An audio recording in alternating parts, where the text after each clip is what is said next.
SMZ news, खबर नहीं आपकी आवाज। तबलीगी जमात के मुखिया मौलाना मोहम्मद साद पर पुलिस का शिकंजा कसता ही जा रहा है।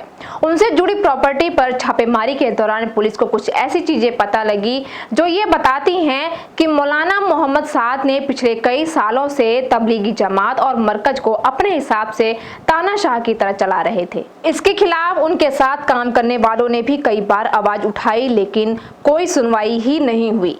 एक तरफ पुलिस ने गुरुवार को तबलीगी जमात के मुखिया मौलाना मोहम्मद साद के शामली स्थित फार्म हाउस पर छापेमारी की।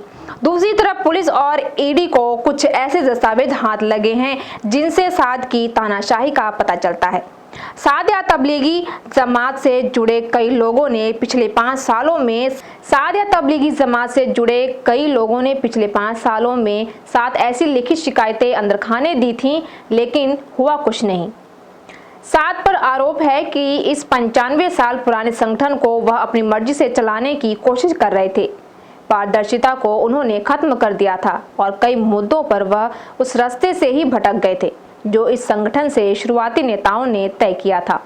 साद पर आरोप लगे हैं कि उन्होंने बिना किसी से सलाह किए मरकज और तबलीगी जमात के लोगों को पढ़ाए जाने वाला सिलेबस ही बदल दिया। अहम कार्यक्रमों को निजामुद्दीन मरकज में ही करने पर जोर दिया। साद पर आरोप लगे हैं कि वह सलाह करने की जगह ऑर्डर देते हैं। साथ ही संगठन के वित्त मामलों में पारदर्शिता की कमी की बात कही गई थी। अब जांच में लगी ईडी और दिल्ली क्राइम ब्रांच की टीम को उन इंटरनल शिकायतों की कॉपीज मिली हैं। मिली शिकायतों में एक अमानतुल्लाह चौधरी की है। वह तबलीगी जमात वर्किंग कमेटी के पूर्व सदस्य हैं। 2015 की अपनी शिकायत में चौधरी लिखते हैं कि पहले कोषाध्यक्ष और मैनेजर अलग अलग होते थे। इतना ही नहीं, अब मरकज की कमाई और खर्च का कोई हिसाब नहीं रखा जाता। 2016 में भी 7 लोगों के सदस्य ने लिखित शिकायत दी थी। इसमें गोधरा के मौलाना इस्माइल ने लिखा था कि मरकज किस दिशा में जा रही है, इसकी सीनियर मेंबर्स को चिंता है।